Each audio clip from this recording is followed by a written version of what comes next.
And the triumphal entry marked the beginning of Passion Week. He rides in on this donkey. He rides in being celebrated.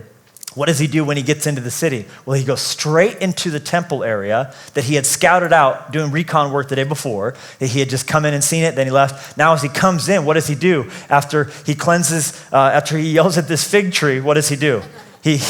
Well, we'll talk about that in a second, don't trust me. But after yelling at the fig tree, he rushes into the temple that he had scouted out after the triumphal entry, and he immediately began to almost go berserk.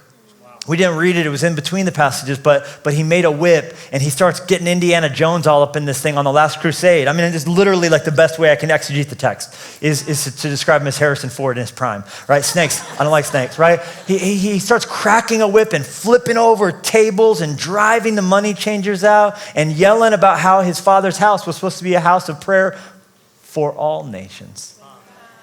And isn't it interesting that God would have us here on that thought?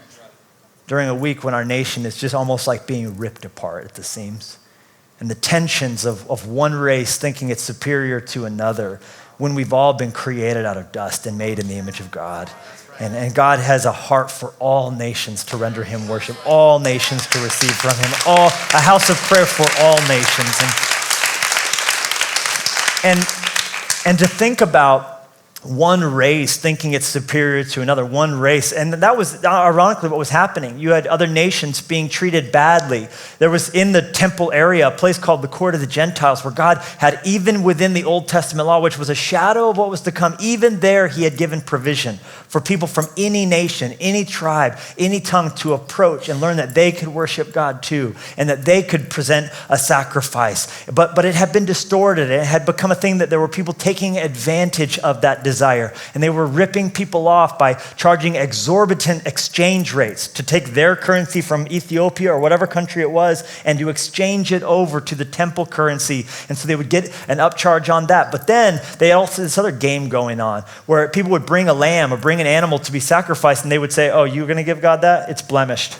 It's bad. God wouldn't accept that. But we do have a pre-certified stock right here that has been pre-approved and vetted for any diseases. If you want to buy one of these, you can. Okay, well, how much do they cost? Well, how much do you love God? And it was just this thing where they were taking advantage of people. And Jesus had seen this in the court of the Gentiles, and he knew that it is such a disservice to the heart of God to ever rise up against another person because of skin color or where you're from or what language you speak or their cultural background, and to say that you're somehow inferior. I'm going to tell you something. That comes from hell, not from heaven. In heaven, God will be worshipped by every tribe and tongue and nation and language, and there is no room in the heart of someone following Jesus for anything close to racism. And so Jesus reacted strongly against that, driving out the money changers and fighting against this evil and this ugly thing that had showed up that was perverting God's heart.